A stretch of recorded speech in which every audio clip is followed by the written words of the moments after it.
Hello YouTube, welcome to Space Hulk. After the last episode of Rise of Nations ended, I decided we need to do more RTS style of games, but something a bit more dramatic and thematic, you know, that makes you feel like you're really invested in something and lives of the individual matter. So today we're actually going to be playing the tutorial missions. I'm going to try and do them all in one episode because they're actually really short on their own. But after that, each mission will actually be its own episode.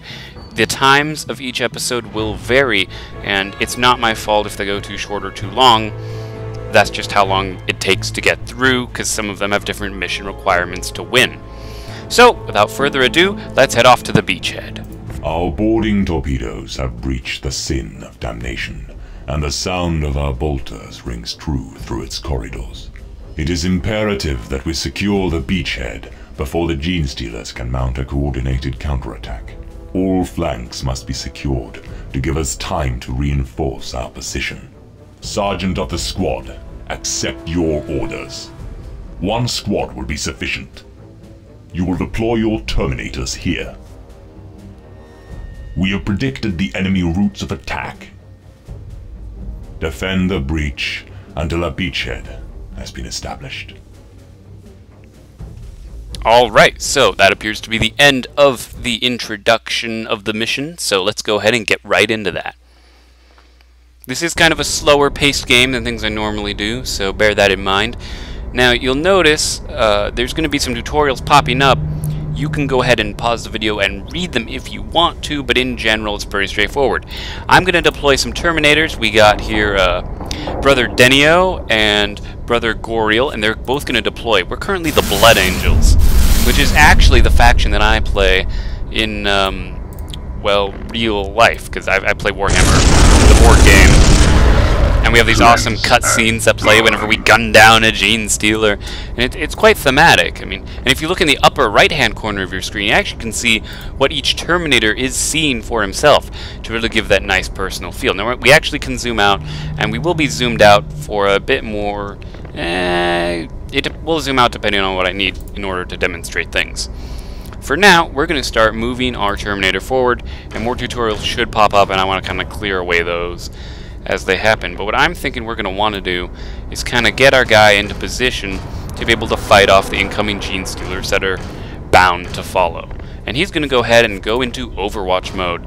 Now, Overwatch mode allows you to gun down units pretty much as far as down the line as he can see.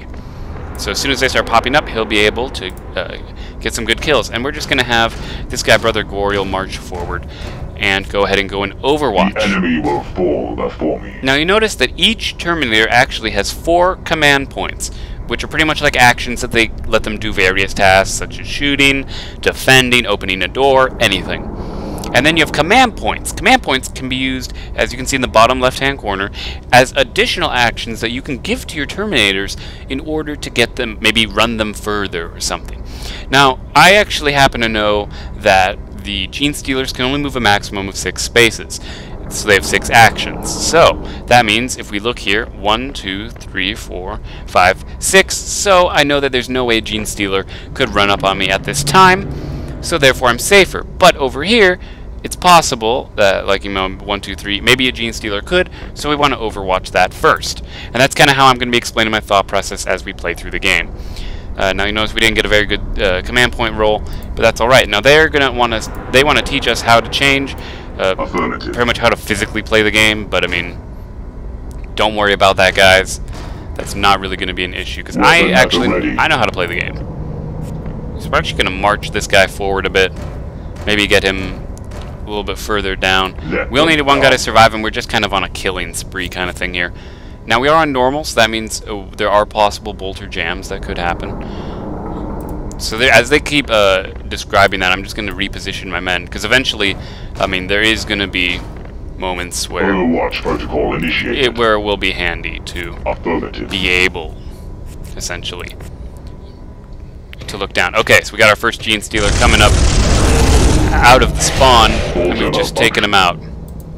Now you notice he had a bolter malfunction. What does that mean? Well, that means that his gun jammed, or broke in some way, and he needs to use an action point to fix it. Weapon functional. The only purpose of this is pretty much to make your life hell, because sometimes you need like every action to get something done, but if your gun jams, I mean, if you don't have a weapon to shoot, kind of defeats the purpose. Now, you got some enemies coming from up there, so what we're going to do is something kind of clever. Okay, press any key, come on, come on. We're actually going to flip him and turn him like that. That's only going to cost 2 action points, because moving forward diagonal 1 is 1 action point, and turning to the left is 1 action point, which will give us just enough action points to shoot down this way. Now, we don't actually want to use too many of our action points or command points, so we're just going to try and gun down these two rather quickly. Weapon jammed. He jammed the weapon, but because we had command points, he was able to unjam his weapon immediately. Unjamming weapon. And he just fixed the weapon jam, which is perfect. Now, unfortunately, that doesn't give us any more... Jammed. See, now he's actually going to be jammed by the time that we get a chance to start up again. Removed. So he removed that obstruction. He's actually going to back up, because you want to build up that distance. You don't necessarily want to be able to for enemy movement. Have any issues with that. And we're going to overwatch this way just in case. And with a large amount of command points, it makes things rather easy to be able to handle in most situations. The machine spirits have answered my prayers. I don't know why he's getting so many jams. It's not normal, but I think it's kind of just to teach. So he's just going to go and overwatch again.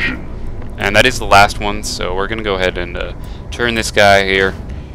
And you can see in the top right corner as he's moving, you know, what he can see and such. Which makes things pretty awesome in my opinion, because when I play I always kind of looking at that screen. Weapon malfunction. And he jammed again. I don't know why he keeps jamming, but we were able to complete that mission.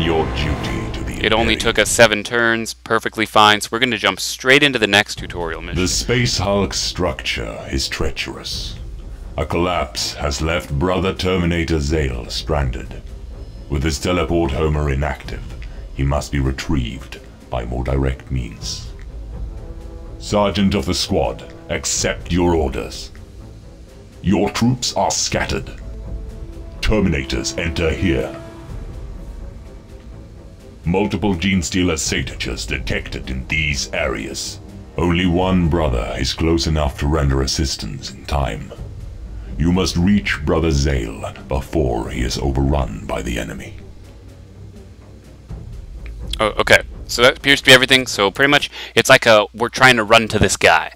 And what that means is we're probably going to need to go full speed. Now again, we are playing on normal, so there can be weapon jams. But in this game, in this particular one, we have a heavy flamer.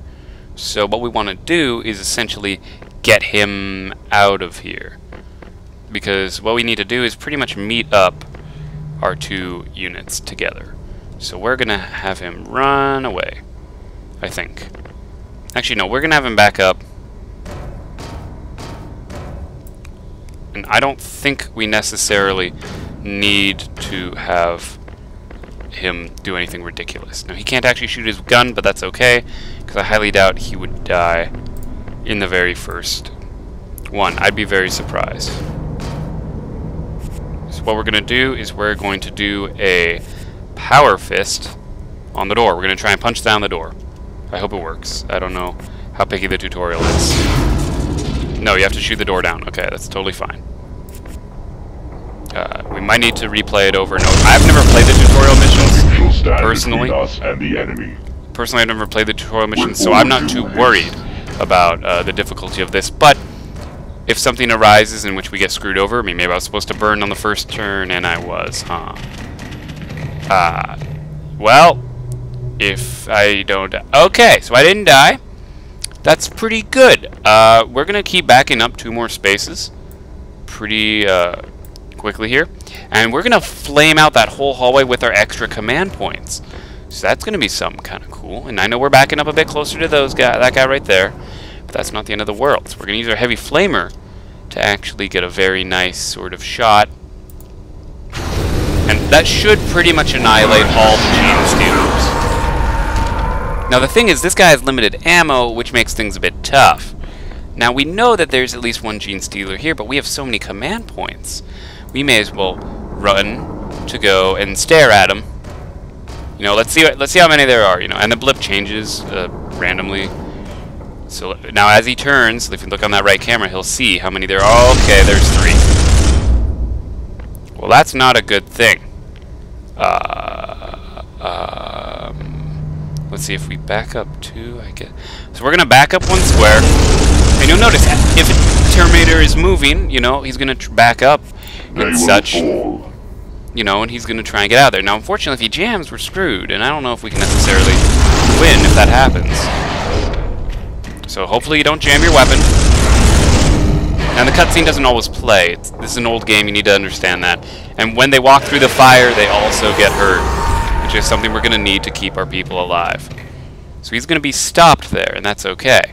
Now, even though we have only 1 CP, that's actually totally okay, because all we have to do is keep backing him up. You know what I mean? Just keep backing him up.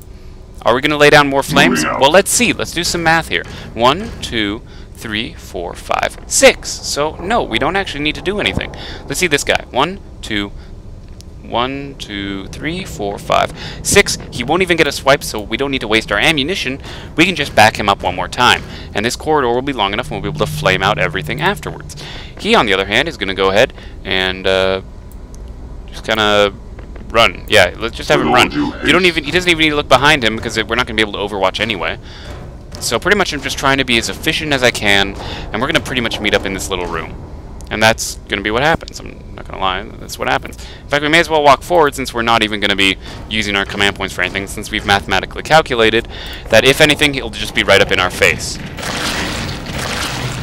And he's going to flame down that whole corridor. See, they didn't even make it all the way. That's exactly my point. So you can do these cool kind of things just to kind of ensure that everything works out. Again, we're going to go ahead and flame down this corridor.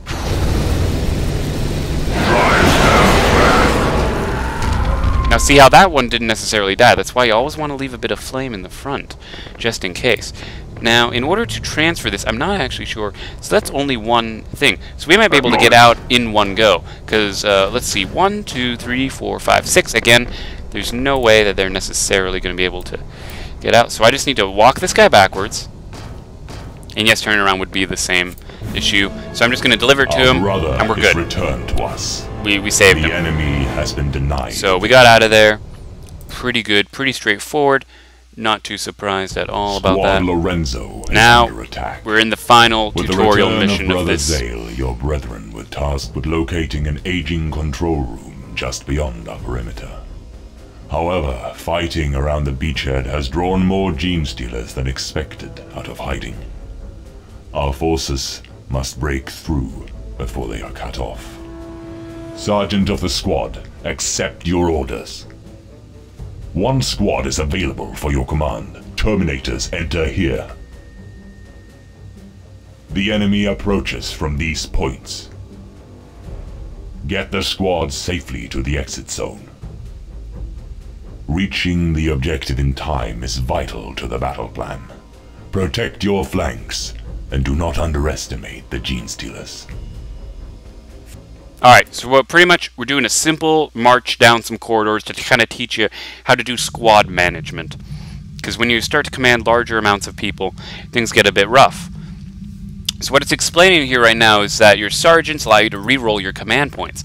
So that's why they're very important. Now the question is that since there's only so much room, we know gene stealers are going to come after us pretty quickly here. You know, we got this corridor here, and we're just trying to get them onto this teleporter. So what we're going to want to do is strategically order our line. We got Brother Noctis, Brother Denio, and Brother Coriel. So I'm going to put the bolter units in front, because we want them to be the ones who are going to be doing the initial kind of push through. We're going to have our commander in the back, because he can do melee. That means when he's covering our rear, if we get jumped, you know, not only can he shoot backwards with his bolter pistol, he'll also be able to use his sword for melee. Now we're going to want to keep Brother Zale in the middle, and have a bolter kind of to protect. And this is kind of going to be our lineup, and you can see these symbols here. I'll even zoom in to get a bit closer. So we got a bolter guy. So bolters have unlimited ammo. The Flame Trooper does not, so we want to kind of protect him and use him in an emergency scenario. So think about it like this in the order of how you strategically order your line. You can have this bolter go and peel off this way, another bolter peel this way, Flamer walks forward. Ooh, actually, we don't want to do that. Actually, let's not do that. See how I'm thinking about that? That's the point. We're actually going to have, since we want him in the back, let's actually reverse the order of our deployment. So therefore, we would actually want Brother Noctis to be Unit 3, then him, then him. Because what's going to happen is he'll peel, then he'll peel off, then he'll walk down the middle with these guys escorting. So let's deploy and see how it goes. Alright, so, as you'll notice, we only got one command point. Always reroll when you get one command point. Therefore, you have more command points. So what's going to happen here is that he's going to walk over. Actually, you know what? We're better off putting him like that, I would say. Yeah. That's good. So, we're going to go pretty slow here. We're not going to be doing a big rush or anything extreme. Because he's going to face down that corridor, and he will be using some command points to do that, which is okay. Now, will we get an overwatch here? No, but I think we should be safe. 1, 2, 3, 4, 5, 6. We'll be safe anyway for this first round, so I don't think it'll be too ridiculous.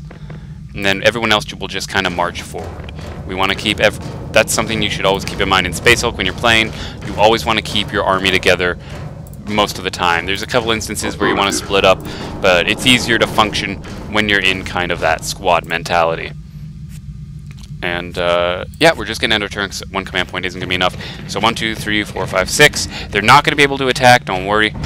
But we do have a problem. So how are we going to deal with this? Well, we do have, anytime you have less than 3 CP, you always want to reroll. See, we got 6.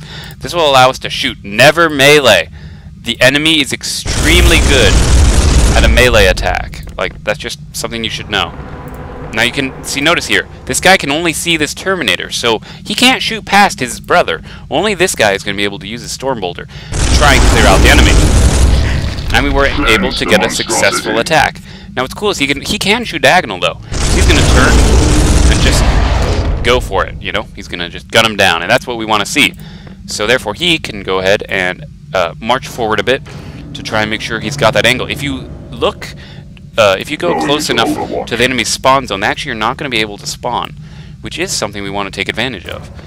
And of course, we're going to get the main force moving through, and we have to get just 3 units alive. We don't even need to have everyone live. Which maybe that's a bit nuts, but I mean, hey, we're Space Marines. We do what we got to do. And the rest of our squad is going to go ahead and push forward. So now we have a bolter guy in the front, but our flame trooper, you know, we don't need to use his ammo unless it's an extreme scenario. I try and avoid using the flame trooper because bad things happen. I'm not going to lie to you. And we're going to set a move fire onto this door, which is set and move. So he's going to go ahead and move forward, and he's going to move 2 spaces.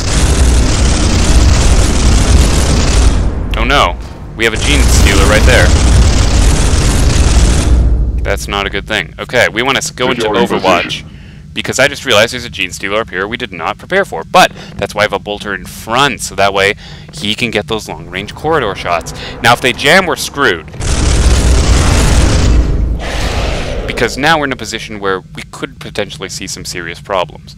But because we have visibility, we might be actually blocking the enemy's ability to even make an approach. So with Noctis leading the charge, we're going to have him go ahead and move forward. We're going to use all of our command points normally before we go ahead and do anything with our command points, because you always want to use up your initial points. What we're going to do is, because he has the melee ability, we're actually going to have Brother Goriel march down the hallway, and he's going to do something kind of cool. He's going to turn around, you know, and just kind of be at a defensive. They will be able to spawn there, but we need to accept that in order to be able to make some decent progress. Now, Noctis does kind of have to go on to Overwatch, which is something to keep in mind in order to protect our guys. Because if we don't, then they could get screwed over, which would suck. And in order to make room here, we're going to have this guy just go into Overwatch as well, just in case. And to make some... Nah, we'll save that. We'll save that command point. We don't want to overextend ourselves. Even though Lorenzo shouldn't be in any trouble right off the bat. So we go with Noctis getting a good kill. So he was able to fix that jam with that command point we saved. That's why you want to save your command points.